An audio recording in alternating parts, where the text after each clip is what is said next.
Hi friends, welcome to Telugu defence news. ఈరోజు ఇంకో big news ఉంది. Indian air force jets 6 Pakistani air బేస్ల మీద ఎయిర్ లాంచ్డ్ మిజైల్స్తో దాడులు చేశాయి. ఇది పాకిస్తాన్ ఇండియన్ బేస్ల మీద దాడి చేయడానికి ట్రై చేసి ఫెయిల్ అయిన కొన్ని గంటల్లోనే జరిగింది.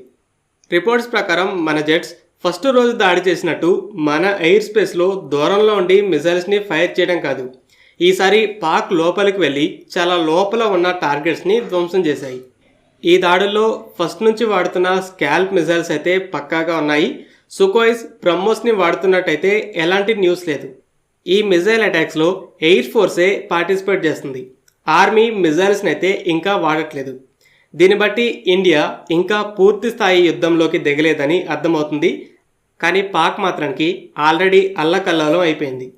ఈ దాడి ఆపరేషన్ సింధూర్లోనే భాగం. పాకిస్తాన్ కూడా ఈ దాడుల వల్ల తీవ్రంగా డ్యామేజ్ జరిగిందని ఒప్పుకుంది. అప్పటి నుండి వీడియోస్, ఫొటోస్ అన్నీ కూడా స్ప్రెడ్ అవుతున్నాయి. మంటలు, నల్లటి పొగ, శిథిలాలు బయటకు వస్తున్నాయి. మరి ఇండియా ఈ లెవెల్లో దాడి చేయడానికి కారణం ఏంటి? ఇదంతా పాకిస్తానీ ఆపరేషన్తోనే మొదలైంది. దీనికి ఒక ఫ్యాన్సీ నేమ్ కూడా పెట్టింది, బునియాన్ అల్ మర్సూస్. దీని అర్థం పగలగొట్టలేని ఒక బలమైన గోడ. అంటే పాక్ దాని చాటు నుండి దాడులు చేస్తుంది. కానీ ఇండియా ఆ దాడుల్ని స్టాప్ చేయడమే కాకుండా ఒక్క రోజులోనే ఆ గోడని బద్దలు కొట్టింది. అసలు పాక్ ఈ ఆపరేషన్ని మొదలుపెట్టి ఏం చేసింది? వాళ్ళ టార్గెట్ ఇండియన్ ఎయిర్ బేస్లని గట్టిగా దెబ్బతీయాలి. Ballistic missiles, fighter jets, UCAV, small drones అన్నింటితో వీటి మీద భీకరమైన దాడులు చేయాలని చూసింది. అయితే ఎయిర్ డిఫెన్స్ సిస్టమ్స్ చాలా వాటిని స్టాప్ చేశాయి. లిమిటెడ్ డ్యామేజ్ జరిగిందని మీడియా రిపోర్ట్స్ చెప్తున్నాయి. అయితే దీనికి ప్రతీకారంగా పాక్ మిలిటరీ బేస్ల మీద విరుచుకుపడింది. మరి ఇండియా అసలు ఎక్కడెక్కడ దాడులు చేసింది? First Noor Khan air base. ఇది పాకిస్తాన్కి అత్యంత ముఖ్యమైన ప్లస్ హైలీ సెక్యూర్డ్గా చెప్పుకునే ఎయిర్ బేస్. రావల్పిండిలో ఉంది. దీని గురించి తర్వాత చూద్దాం. Second, Murid air base. Pakistan చిన్న చిన్న డ్రోన్సే కాకుండా యూసీఏవీలని కూడా పంపుతుంది. అయితే అవి ఈ బేస్ నుండే వస్తున్నాయి. Third, Rafiqui air base. Punjab ప్రావిన్స్లో ఉంది. ఇందులో JF-17 మిరాజ్ జెట్స్ ఉంటాయి. ఫోర్త్, రహీమ్ యార్ ఖాన్. పంజాబ్లోనే సౌత్లో రాజస్థాన్కి దగ్గరలో ఉంది.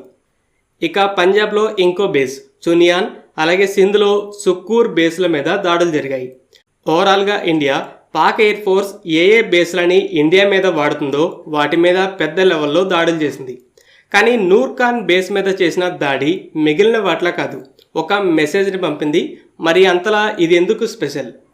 ఎన్నో సంవత్సరాల నుండి ఈ నూర్ ఖాన్ బేస్ అనేది నో గో జోన్ లాంటిది. రావల్పిండిలో ఉండి ఇస్లామాబాద్కి కూడా ప్రొటెక్షన్ ఇస్తుంది. ఈ రావల్పిండిలోనే పాక్ ఆర్మీ హెడ్ క్వార్టర్స్ కూడా ఉంది. పాక్ ఎయిర్ ఫోర్స్ ఆపరేషన్స్ని కూడా ఈ బేసే నడిపిస్తుంది. ఫైటర్ జెట్స్తో పాటు ఎవాక్స్, ట్రాన్స్పోర్ట్ ఎయిర్క్రాఫ్ట్ లాంటి చాలా ఖరీదైన ఎయిర్క్రాఫ్ట్ ఉంటాయి. అలాగే పాక్ మిలిటరీ లీడర్స్, VVIPలు ప్రయాణించే ఎయిర్క్రాఫ్ట్ కూడా ఈ బేసులోనే ఉంటాయి. వీటితో పాటు లోతైన bunkers, strong aircraft shelters, satellite communication centres లాంటి పెద్ద లెవెల్ ఇన్ఫ్రాస్ట్రక్చర్ కూడా ఉంది. మరలా దీనికి ప్రొటెక్షన్గా అన్ని వైపులా స్ట్రాంగ్గా చెప్పే air defence systems. Overall Islamabad అనేది పాకిస్తాన్ పరిపాలనకు క్యాపిటల్ అయితే రావల్పిండి ఒక మిలిటరీ క్యాపిటల్. అందులో ఉన్న ఈ ఎయిర్ బేస్ని హైలీ సెక్యూర్డ్ జోన్గా చెప్తుంటారు. దీని మీద దాడి చేస్తే ఒక రెడ్ లైన్ని క్రాస్ చేసినట్టే అని కూడా మాట్లాడుతుంటారు. పాకిస్తాన్ ఎప్పుడూ కూడా దీని మీద అయితే దాడి చేయమనుకుంటుంది. కానీ ఇప్పుడు చేసిన దాడి పాకిస్తాన్ టాప్ కమాండ్కి ఒక డైరెక్ట్ మెసేజ్. ఇక మీ మిలిటరీ అసెట్స్ అనేవి ఎక్కడా సేఫ్ కాదని చెప్పింది. అలాగే చాలా పెద్ద లెవెల్లో జరిగింది కాబట్టి కొన్ని పెద్ద సైజు ఎయిర్క్రాఫ్ట్ కూడా ధ్వంసమయ్యాయి. సో ఇది పాకిస్తాన్ ఎయిర్ డిఫెన్స్ని చెప్పుతో కొట్టినట్టే.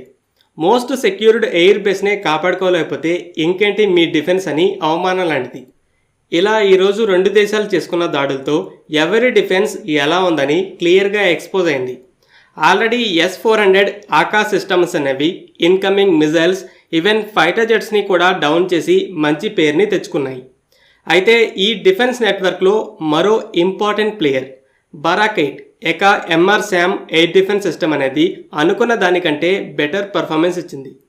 ఈరోజు పాకిస్తాన్ ఢిల్లీ మీదకి 42 షార్ట్ రేంజ్ బలిస్టిక్ మిసైల్ని ఫైర్ చేసింది.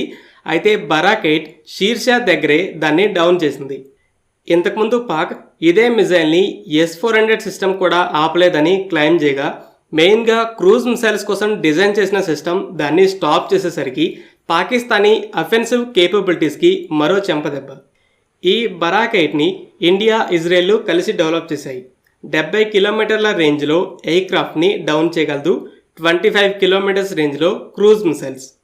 S-400లో 40 కిలోమీటర్లు, 120 కిలోమీటర్ల రేంజ్ ఉన్న మిజైల్స్ ఉన్నాయి. ఈ బరాక్ 8 వాటి డిజైన్ చాలా సిమిలర్గా ఉంటుంది. కింద కంట్రోల్ పిన్స్, పైన కెనాట్స్తో ఉండి ఫాస్ట్గా డైరెక్షన్స్ని మార్చుకోగలవు. దీనికి తోడు రెండింటిలో కూడా థ్రస్ట్ వెక్టరింగ్ టెక్నాలజీ ఉంది. అంటే ఇంజిన్ థ్రస్ట్ని తిప్పడంతో ఇంకా ఎఫెక్టివ్గా టర్న్ అయ్యి ఫాస్ట్ మూవింగ్ టార్గెట్స్ని యాక్యురేట్గా చేజ్ చేయగలవు. ఇండియన్ నేవీ షిప్స్లో కూడా ఈ MRSAMలో ఇంప్రూవ్డ్ వర్షనే డిఫెన్స్గా ఉంది.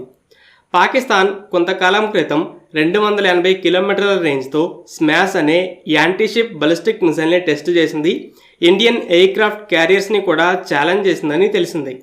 400 కిలోమీటర్ల రేంజ్ ఉన్న 42ని స్టాప్ చేసినప్పుడు ఈ స్మాష్ మిసైల్స్, అలాగే 200 కిలోమీటర్ల రేంజ్ ఉన్న CM-400 AKGకి ఎగెనిస్ట్గా కూడా స్ట్రాంగ్ ప్రొటెక్షన్ ఇవ్వగలదని చెప్పొచ్చు. ఇలా Indian air defence systems out standing performance ఇస్తే పాక్ ఎయిర్ డిఫెన్సెస్ నూక్ ఖాన్పై కూడా దాడిని ఆపలేకపోయాయి. పాక్లో ఇప్పుడు ఏ ప్లేస్ కూడా సేఫ్ కాదని ఎక్స్పోజ్ అయింది. ఇంకో పక్క లేటెస్ట్గా సర్వీస్లో జాయిన్ అయిన బలిస్టిక్ మిసైల్ ఫెయిల్ అయ్యేసరికి పాక్ మిసైల్ కేపబిలిటీస్ మీద కూడా డౌట్స్ పెరిగాయి. ఫ్రెండ్స్, ఈ వీడియో మీకు నచ్చినట్లయితే లైక్ చేయండి. అలాగే మరిన్ని ఇంపార్టెంట్ డిఫెన్స్ అప్డేట్స్ కోసం మన ఛానల్ని సబ్స్క్రైబ్ చేసుకోండి.